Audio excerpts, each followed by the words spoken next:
afternoon, everybody. So I decided, after talking to a couple people on the Facebook, that I was going to do a review, talk about video, or actually just more of a showcase the new Hoyt Torrex XT.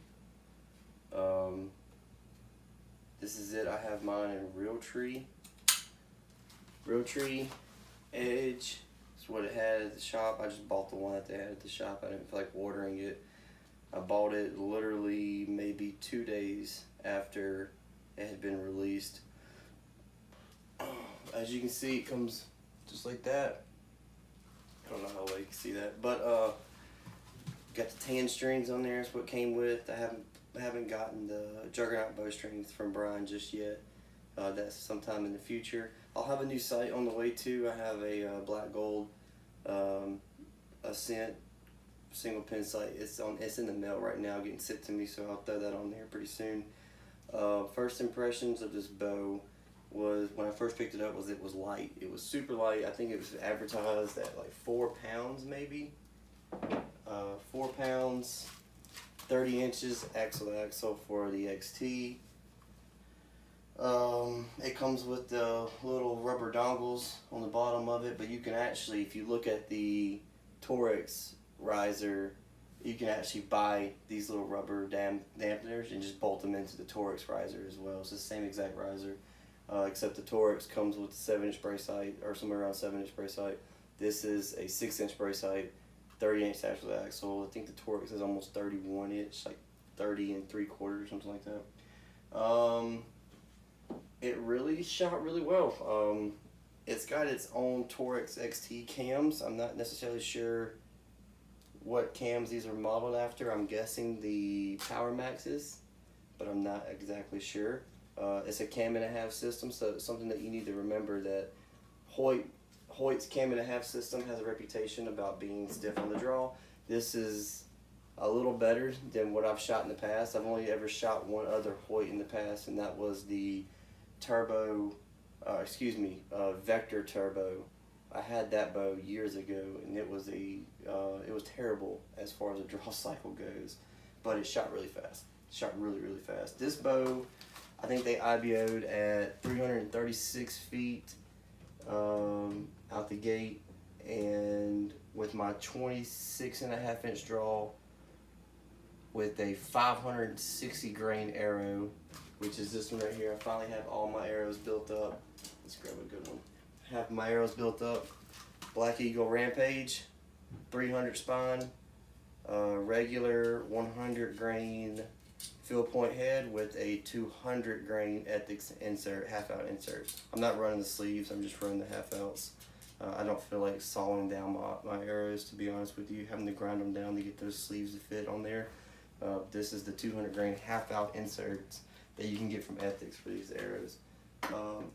Pretty awesome. I think like 19% FOC, 20% FOC. If I put the 150 grain heads, it jumps up to like 21% FOC or something like that. I'm just shooting the 100 grains this year because I'm sticking with my old Black Eagle, the Black Hornets erasers from Magnus. I'm sticking with those guys this year.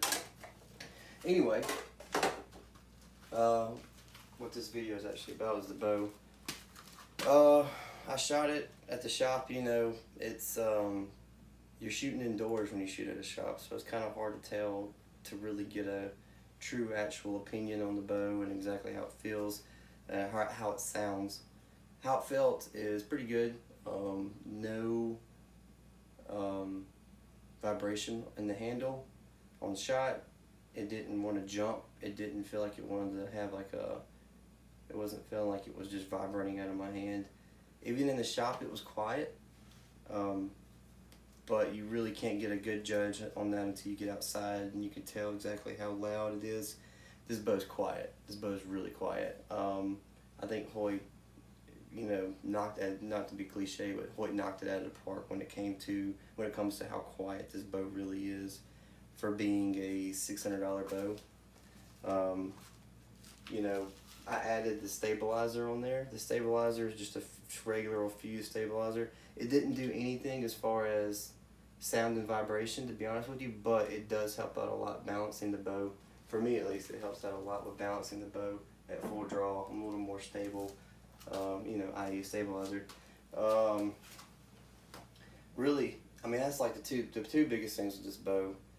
I've owned all sorts of flagship bows, from the Matthews to I had that Bear, Divergent, and I had a couple other like really high-end bows, and this one's up there with the sound and vibration. You know, to me, the draw cycle isn't as big of a thing, you know, I'm pulling the string back regardless, you know what I mean? So, I mean, obviously, this isn't a Triax, this isn't a RX4, this isn't, you know, some elite.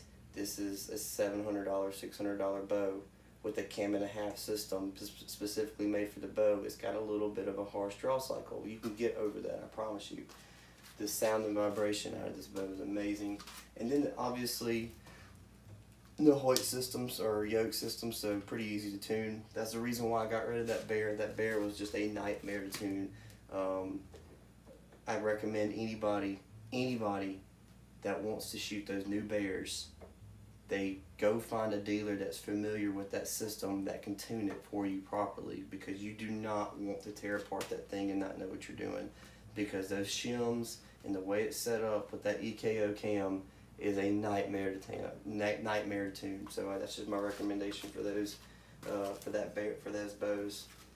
This is just standard yoke. I actually have I have a little bow press, the little mobile bow press. I have that. Was able to slap it on here, and just all I needed to do was do a half twist on the right yoke, and had it undone, and I was shooting bullet holes in no time. So what we're going to do is we're going to set up the cameras. We're going to do some shooting. I'm going to do the same as I did with the Bear on my Bear review. I'm going to do the same thing with that. We're going to have a point blank shot, like a 10-yard shot, and then at the target shot, just so you guys can range exactly the sound of the bow as it's going off. I don't know if I brought it up, but my 560 grain arrow, this bow shoots 235 feet per second with that 560 grain Black Eagle that I'm shooting out of it. I'll take it to the shop here eventually, but I have some 400 grain arrows. I have some 330 or 368 grain gold tips that I used to shoot. These kinetic pierces, I think these kinetic pierces are at 430, 440. And then my Black Eagles are obviously my heavier ones, but those are gonna be my hunting ones this year. Those are the ones I'm going to this year.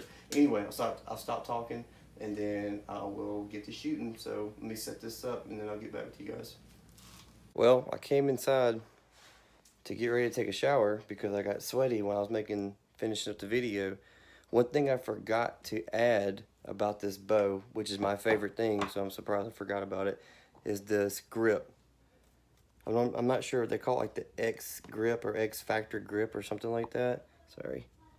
And there's nothing special about it from what I can tell, but it is just rock solid on here. Like, there's no play. I know in the past, my Hoyt the old Hoyt that I had like a funky grip on it, but as you can see, it really tapers up skinny right here, and then it jumps back, you know, to a fatter part. I'm not sure what to call it, but either way, that's my favorite part of the whole bow. Is really that grip. It fits my hand so good and it's so comfortable. Anyway, back to the video. All right, so we're out here. We're gonna do a couple shots. I also got a new release too. The old Wise Guy. This release is awesome. I got it with that adjustable wrist strap. This release is awesome. I love this release. Anyway, I got a camera here, camera at 10 yards, and a camera at the target too. We're gonna do a couple shots to give y'all an idea. Sorry about the air conditioner. It's South Alabama, so it's 90 degrees out here, so we ain't turning the air conditioner on. So, take a couple more shots. See if I can get the whole thing in the picture. Let's see. Let me move it up just a scotch. Let's see if that's a little better. Oh yeah. Oh yeah.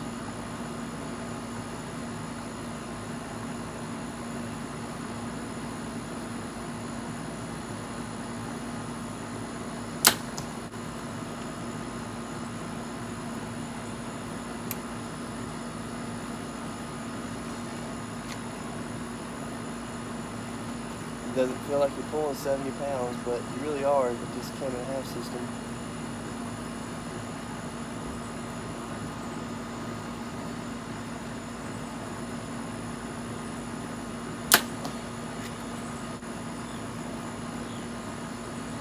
We'll do one more. That way you guys get a good idea.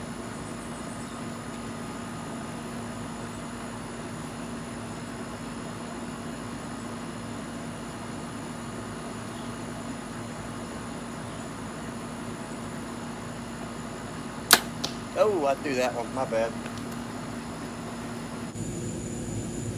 Oh, yeah.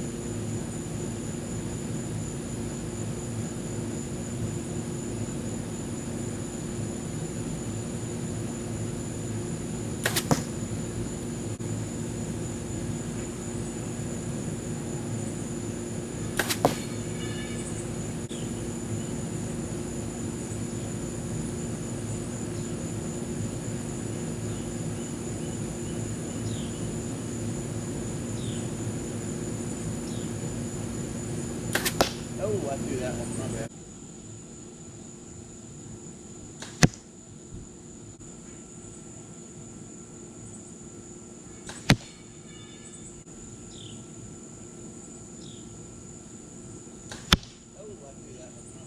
Hot, a little sweaty, a little tired, so I threw that last one pretty bad. I mean, I ain't no expert shooter by any means, so, but you guys have a good idea on exactly what this bow sounds like, shoots like.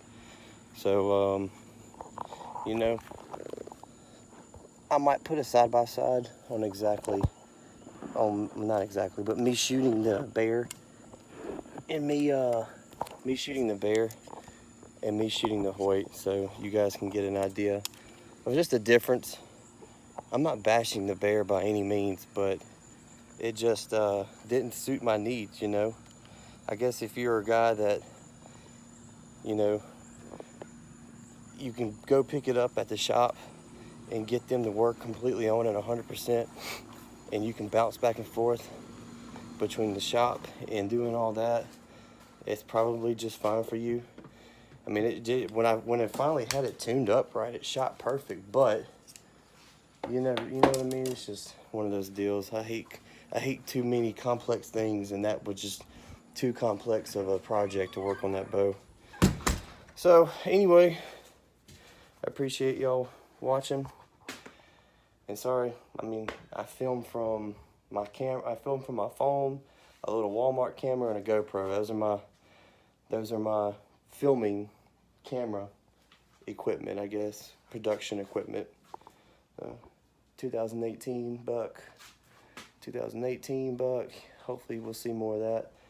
Got my Muddy Pro sticks. I've been using them, been hanging trail cameras, using them to hang trail cameras. So if you guys want to see a review on something, you know, I got a saddle. I'm using a saddle. Lone Wolf climbing stand, you know. Shoot me a message on Facebook, and then I'll, you know, do whatever. I'm never too busy to answer any questions if you guys have more questions about this bow, so shoot me a message. But anyway, I'm gonna get out of here. Later, guys.